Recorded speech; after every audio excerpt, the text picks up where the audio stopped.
I changed that back around by keeping my line alive when his died. Because mine could take a lot more hits with 5 armor than his could with 1. Great outdoors.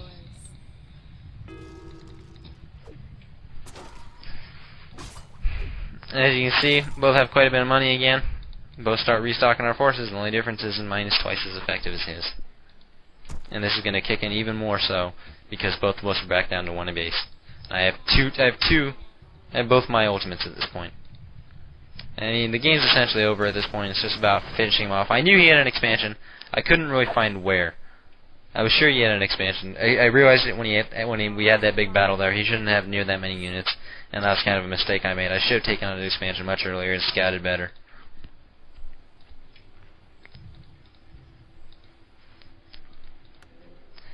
So as you can see, is not only is this game a little bit of a rock, paper, scissors game, but it's also about making mistakes and making up for mistakes. Certain mistakes can be made up for. As you can see, I didn't scout. He got an expansion because of it. But my upgrades allowed me to recover and have a good enough force to beat his. You can see he's got a big force here. Abolishes my units. I realize I'm probably not in the best of positions to fight here. Also, I should have started picking off his dryads much earlier. That was a mistake I've kind of been making throughout the whole game. But here you see, right there, his dryads were separated because his hunters went behind mine. His positioning was horrible. He immediately lost 2 dryads ridiculously fast.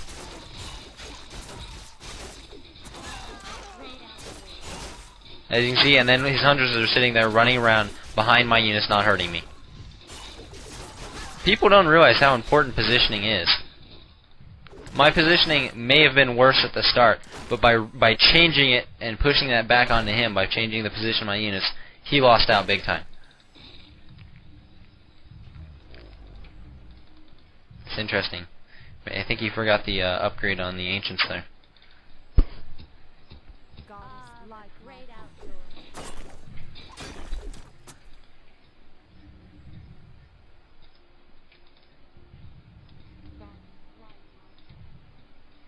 So probably the biggest thing you can take out of this game is learning how to change positions and push your force into his lines effectively.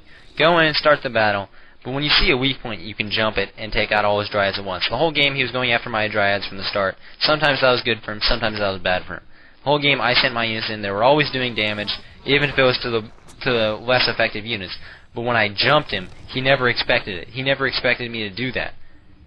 And so psychologically that caused him to think I wasn't going to do something, and when I did, he wasn't ready to defend it. Gotta love chaos damage. It's a personal ballista. I like it personally. And the only reason I was able to do that is because my hunters had 2/2 upgrades, and his guys had no damage upgrades. That allowed me to be able to jump into his force and take him out. If I didn't have that upgrade advantage, I would have never been able to do that, and I probably would have lost this game. And if he had that upgrade advantage, it would have been a lot harder for me. Or if he had equal upgrades to me, it would have been a lot harder for me to do this. Right here, you'll see me reposition my units. I'll put my dryads to the right, my treants out front, with my demon hunter there with range. That way, when he comes in to fight me, I'll be able to jump back without my dryads getting hit first.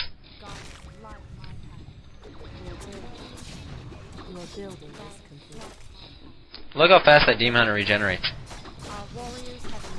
You gotta love the ring of protection, or the ring of regeneration.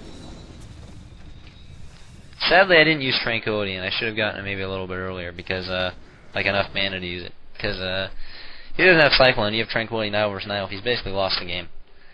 Tranquility is insanely powerful in Night Elf versus Night Elf games. If you position your Keeper of the Grove in the right position, he cannot kill any of his units, and you'll see that in a little bit when I go into his base. He still has an expansion. I have 2 up now. At this point, I'm just massing. Get some items up. But, he still has a decent force to fight me with here. He really likes putting... See, this is another thing. He really likes putting potions on his Demon Hunter. But I don't target his Demon Hunter almost ever. The only time I do is inconsequentially, or accidentally, when basically my units attack his just off their AI. I never focus fired on his Demon Hunter once. And so that ink and those potions never really helped him until the ends of battles when he had just his Demon Hunter. And at that point, it's not going to help him a tremendous amount. Goddess, light my path. Here you see he's gearing up for my attack. He got those treants nice and early. I guess he had enough mana though, so it doesn't matter. It's another thing. I don't like having Moonwells on autocast. Apparently this guy does. Ask me, they totally waste mana on the Dryads, and you don't have them when you need them. Ah, the great outdoors. Right now I'm looking around, trying to find where his expansion's at. Still hasn't upgraded. That's just a mistake. That's unforgivable. And he loses because of it.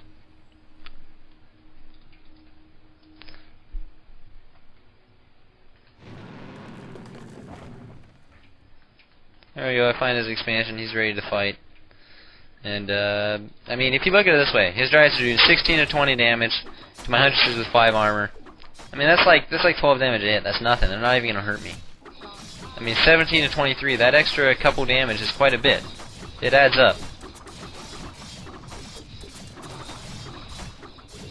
Here you can see my Huntresses are there, my Dryads are there, I'm in the right position. When he comes into my base, my Treants are fighting first. I pop Tranquility. He's not even going to hurt any of my units. He's focus firing on that Huntress. He's trying to get him. He can't even get one Huntress with all his Dryads as being under Tranquility. It's healing faster than he can do damage. There you go. He pops another group of Treants, but those aren't even going to hurt me. I didn't even have to abolish those. I'm healing faster than he can do damage. There you go. His Demon Hunter's in the middle of my force. That hurts me kind of sometimes because I don't really notice how many of my units are attacking his DH. And he's got so much armor, regeneration, and life on it that it does hurt me quite a bit.